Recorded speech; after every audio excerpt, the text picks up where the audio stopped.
2016 Buick Cascada with a 1.6 liter turbo. Has a PO 171 lean code, and found out that the PCV valve inside here is bad. It's fucking vacuum. I don't know if you can tell here. It's not as bad as it used to be. I had to order the parts. It was sucking really bad.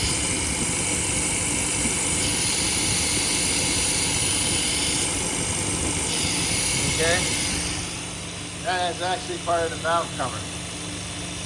So we're gonna replace the valve cover. Okay, got a brand new one. Comes with everything you need. And here's the PCV system in here. Non-replaceable. 850 bucks from GM.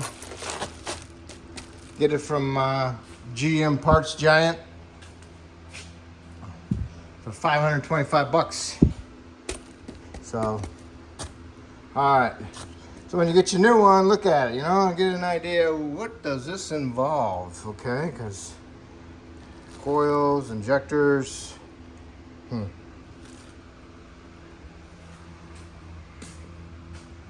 All right, so, okay, we're gonna start off by removing our air tube. Got your clip here, got a line there, get that off. Get this tube off of there, swing it up out of the way. Undo your coils, you gotta undo all these 10s, okay? This is a bracket, take out your dipstick, don't wanna break it, okay? To take this clip off of this tube, you need to push the tube in, By doing that, it allows you to pick this clip up out of the center and unclip these sides with another screwdriver at the same time, and now you can just pull the whole thing off, okay? And what you can do now is you can walk it back into the holes, okay? And you want to fish it out of there. See if you can just leave it off to the side with a bungee cord, okay? I got my bracket, all my bolts off. Pull this out, undo this, lift this up, just clips in there, okay? Undo it right here. And all I'm gonna do is bungee cord this hose over here. I'm gonna undo this clamp, pull this hose off over there. I don't know about that, that might be coolant. So I'm gonna have to hold off on that. So I'm gonna pop up my coils, flip them over. All right, disconnected the injector connector. And got it unfastened from this bracket. Okay, so now I did the two 10mm nuts from this bracket. Okay, so now I got my coils, I've twisted and pulled them up. Now I'm going to fish them underneath here and get them over here off to the side. Or I could just do that. Yeah, I could just do that. And not disconnect this, because it's got coolant in it.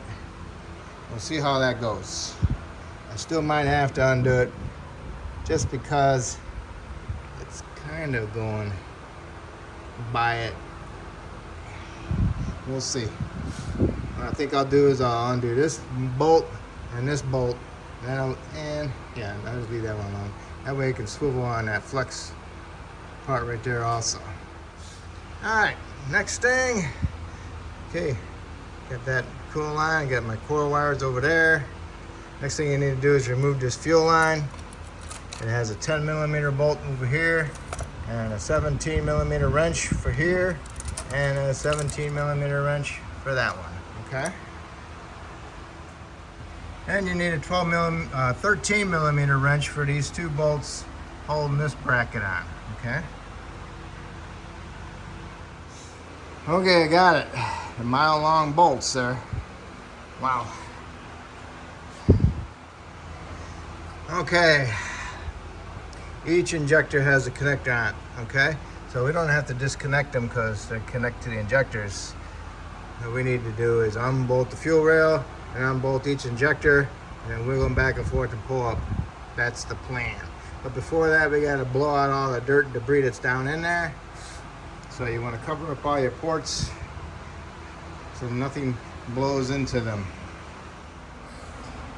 Okay, injector bolts, fuel rail bolts, hold down bolts. This bolt is different than this bolt, okay?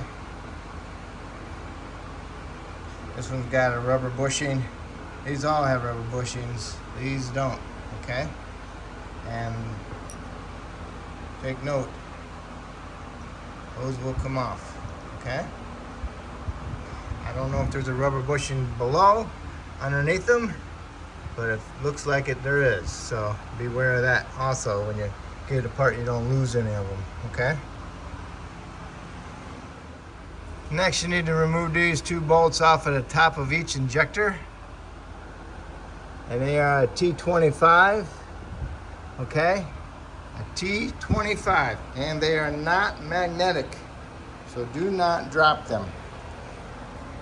Pick them up with a needle nose, long needle nose, okay? Be careful, they are not magnetic. And once you got all of them bolts off, go ahead and wiggle it back and forth. See, the whole thing's wiggling. You're removing it off the top. It looks just like a regular Pinto injector with an O-ring on top, okay? So wiggle it and pull up at the same time. Just take your time doing it. And yes, we do have to unplug them because the injector is staying in the head. What you do is you get yourself a little long, stiff screwdriver, and you want to push in on it. And as it's pushed in, get your needle nose pliers down there and pull up on that harness wire with it. You don't need to pull on very hard, you just need to pull on a little bit. If it doesn't come up, then you're not unclipped, okay? And as you're wiggling that fuel rail, these fall out. They go underneath these, okay? Okay, got the whole thing up, okay? Now if you look down inside there,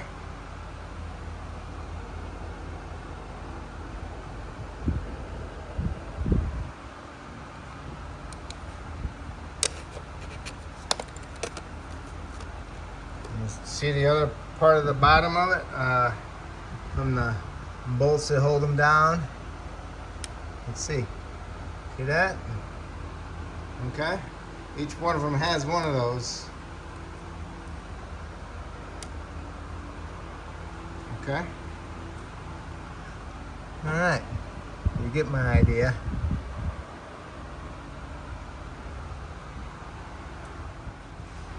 Okay, now work our way to the front.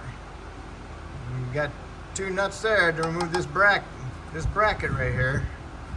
Okay? And you gotta undo this hose for your breather. And then there's a nut there, a nut there, and a nut there. You gotta get in there and get those nuts off, and you can lift up that bracket. Oh yeah.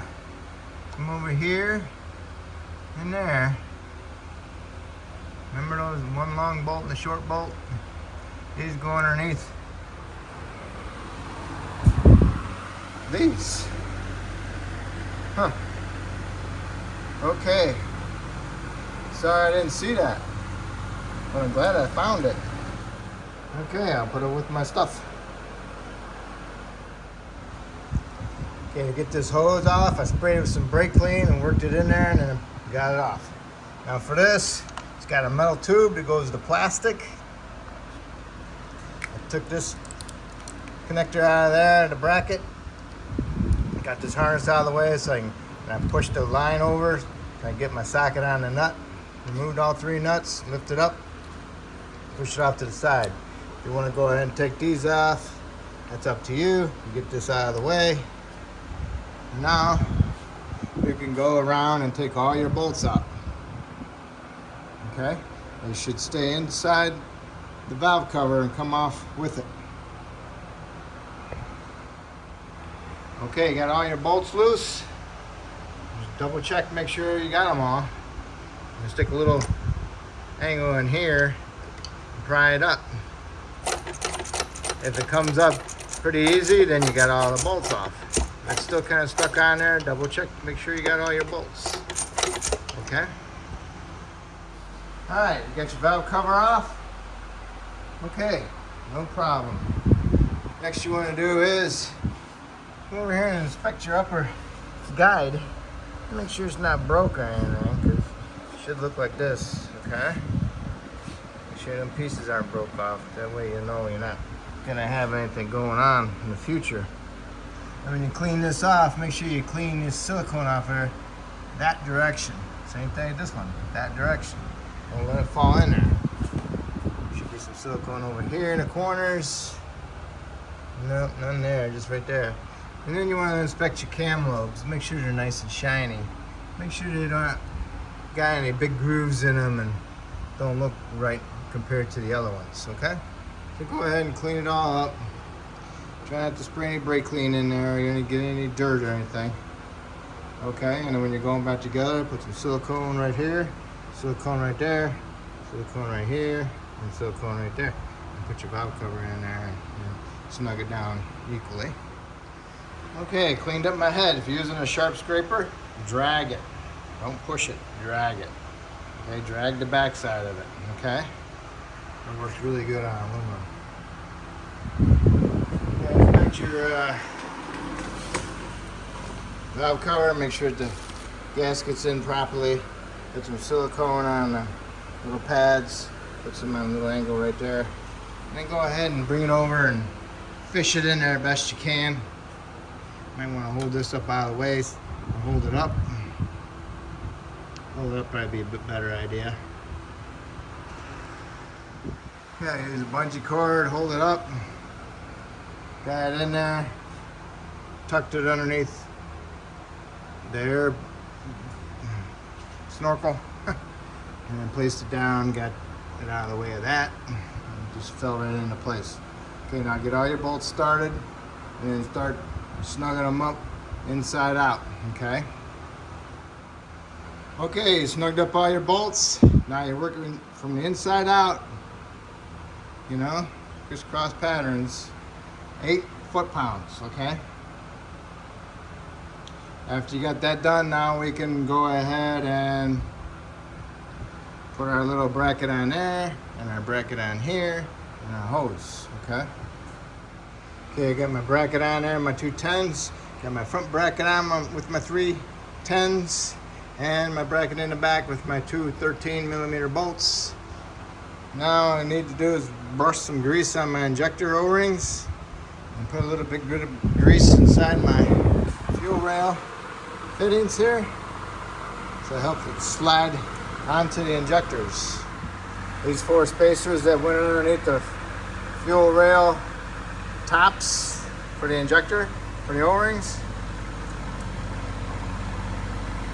I'm going to put some grease on them and then I'm going to let them stick it in the hole and I'll let it slide down and it's going to sit on top where it should be, okay?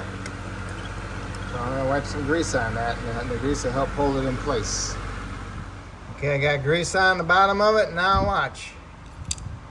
Gonna go slide right down there and be right where it should be. And my dumb screwdriver is magnetic.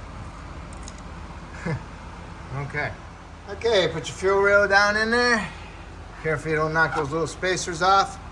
Get your screwdriver down in there, center them in the holes, and then just slowly push down on the top by the line and help push those on top of the injectors, push them over the O-rings.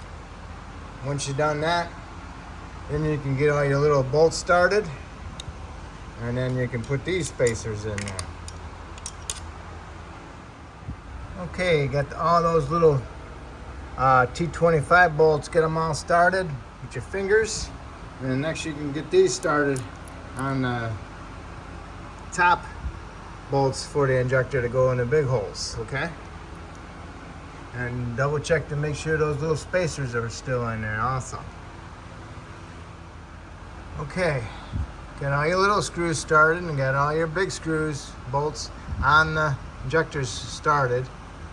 Next, you want to get your little spacers in underneath your fuel rail bolts. The rubber towards the fuel rail, okay? Don't forget about these two on the end also. Rubber towards the fuel rail, okay? Now what you can do is you can snug up the fuel rail, snug up the injector ones, the 10s, and then you can go ahead and tighten up your little 25s, Torx 25s. You don't want to bear down on them. All that's doing is just holding it together where the O-ring is so it doesn't come off, okay? Same thing with the other.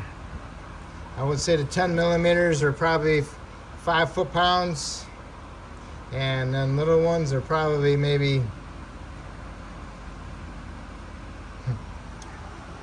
30 inch-pounds. Okay, now that you got all your injector bolts tight, your little screws tight, your fuel rail tight, plug your injectors in, make sure they clip in, and you want to put your fuel rail on and your 10 millimeter retainer and tighten these up. It's a taper fit. You don't need to bear down on them. Make sure they're just tight, okay? You don't want to over tighten them. All right, so now you re-blow this out, make sure there's no debris in there or excess gas. And now you can get your put your coils back through and get them started. Okay, guide your coils in here and start putting them in from 4, 3, 2, 1. Okay, get a flashlight, look down in there, make sure you're getting actually on this spark plug. And once you got them in there, put the bracket in there and put your bolts in there. Careful when you put these bolts in there on the coils. The coil has that little plastic spacer that goes around the bolt that goes inside the middle of them. So be careful you don't push them out when you put the coil bolts in. Get them started. Get these bolts started. Snug these up first. And then snug up your coils and that bolt. Okay? Then go ahead and put your bracket in over here with these nuts. Plug in your fuel rail, lock in your clip and your lock. Put in your fuel rail bolts, one there and one there. And we're getting real close, being ready. Don't forget about that clamp. You got the clip back in here. Remove your plugs. All right. So now we're ready to put our air intake tube in there. Okay, I got the air induction tube on. Make sure it clips in, give it a tug, make sure it don't pull off. Clip this back in, put your dipstick in, put your little booter on, your filler cap, put that on, put your filler cap in, got your clamp on, got your radiator cap on. We didn't lose no coolant, so we're good. What you need to do is start it up. Make sure you don't have no fuel leaks down in there or even on that fuel line. And then you can verify about your vacuum leak at that little breather, okay? That's it, that's how you do your valve cover. If I helped you with this video, that's great. Hopefully you can help me out by subscribing. If you already have, I just want to say thank you. And you have a wonderful day.